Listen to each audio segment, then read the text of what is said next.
Hmeltha anui mela moi mit meng anang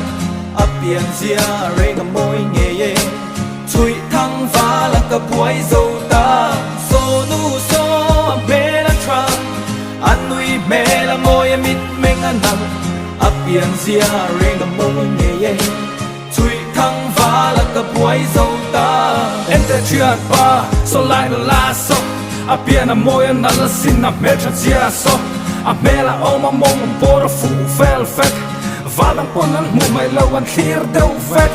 lekin slash superstar and we te run kai miron en nia so ke ma so kalai amuya o no na la piang po atai